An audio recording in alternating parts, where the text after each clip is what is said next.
en 2021. J'ai eu un arrêt de travail et en 2022, j'ai assisté à un événement où j'ai rencontré Jade et à partir de ce moment-là, il y a une partie de moi qui a ressenti vraiment cet appel. Enseignante de profession, enseignante des arts auprès des enfants à l'élémentaire, j'étais rendue à un point, on dirait, où j'ai pogné un mur. Qui suis-je si je suis pas l'enseignante, si je suis pas la mère, si je suis pas l'amie, l'épouse, la fille, qui suis-je? Il y avait un grand questionnement à la fin de ma carrière. Reva est arrivé dans ma vie et ça m'a amené vraiment à prendre part à ce pouvoir de guérison. Quand j'ai vu chamane de cœur, tous ceux qui me connaissent de façon très étroite savent très bien que les cœurs font partie de ma vie. Pour ça, moi, ça m'a tout de suite accroché. Et le cœur était l'élan de mon cœur. Le parcours, la roue des initiés, m'a vraiment amené sur cet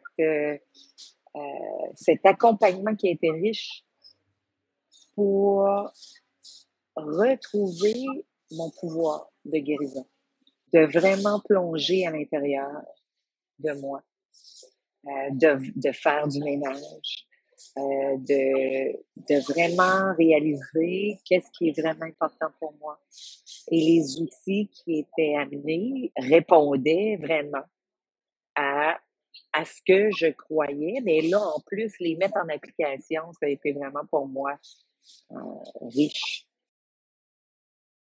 Ça a été des gros changements parce que j'enseignais dans la communauté, depuis plusieurs années et mes enfants ne vivaient pas avec moi à ce moment-là, vivaient avec leur père. Et moi, par tout ça, c'était la fin de ma carrière et je me sentais comme wow, qu'est-ce que je fais après? Après la roue de médecine, j'ai vraiment décidé de plonger dans une vie de nomade. Dans ma jeune vie d'adulte, j'ai voyagé beaucoup. Et le fait que, OK, tu te maries, tu as des enfants, tu as une profession, tout ça, fait en sorte que ça a été mis en arrière et j'étais rentrée dans une vie très, très prévisible. Mais il y a une partie de moi qui a réprimé cette nomade depuis plusieurs années. Je me rappelle, je disais à mes enfants, à mon fils, avant que je déménage, que je suis le bord de déménager, puis je lui disais, euh, je sens que je suis pas pleinement heureuse. Et si je continue de faire ce que je faisais, et si je continue de penser comme je pensais, d'agir comme j'agissais, ça va donner le même résultat. Je dois faire un changement, mais il y avait beaucoup de OK, tu sais, je vais être capable, là, j'ai plus 20 ans, mais j'avais cet élan si fort. Malgré tout, il y avait quand même c'est normal d'avoir des résistances. Puis mon fils qui me regarde et il dit maman, j'ai confiance. Tu vas le trouver ton bonheur. Pour avoir passé à travers des moments très difficiles dans ma vie dans les dernières années. Ça m'a amené à voir que la psychologie, des fois, vont avoir des outils où on raconte, où on prend conscience de la source du problème. Ce que moi, j'ai trouvé tellement puissant au niveau énergétique, c'est de voir à quel point, des fois, on n'a pas besoin de comprendre d'où ça vient. Et la puissance de la libération est inimaginable. Et de le ressentir dans toutes les fibres de mon corps, de mon être, de mon ressenti.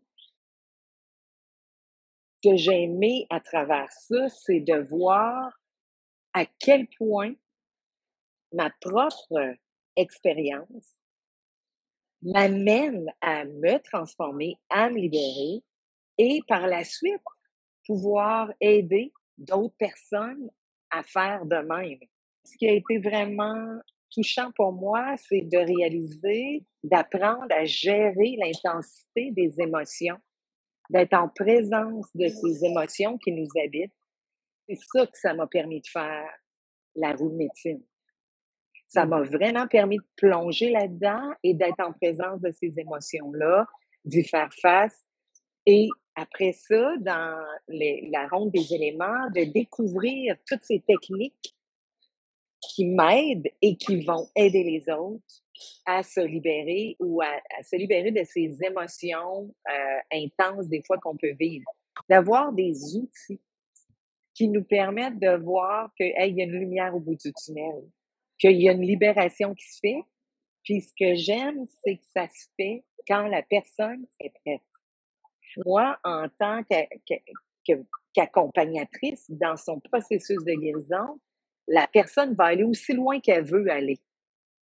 Moi, Mmh. tout ce que j'ai à faire, c'est d'être en présence et d'être un canal clair. Et ça m'a tellement fait du bien parce que, de formation, avoir été enseignante et d'avoir été justement dans les règles, dans les évaluations, dans tout ça.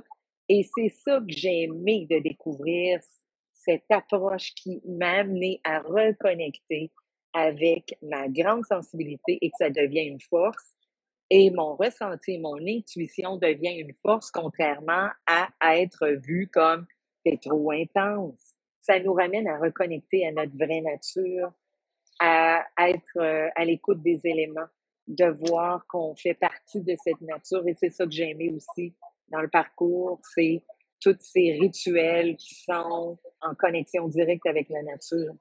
Ma plus grande responsabilité, c'est de prendre soin de ma terre intérieure. Si je le fais, ben, ça se reflète à l'extérieur de moi. Et ça, c'est ça que c'est la puis je disais aux enfants, on est l'artiste de notre vie et de prendre la responsabilité quand je suis en train de me créer un quelque chose de beau, mais prendre également être capable d'avoir le courage de prendre la responsabilité quand je me suis créé un cauchemar ou un enfer. Reste qu'à quelque part dans cette prise en charge de responsabilité, il y a quand même une co-création avec justement cette énergie d'amour dans la nature qu'on voit tout le temps et que ça nous amène à la ressentir. Fait que moi, c'est ça que je trouve de beau. C'est tout ce lien avec tous les éléments qui nous habitent et qu'on retrouve à l'extérieur. Harmonise ta terre intérieure afin de toucher à ton essence pour servir la vie.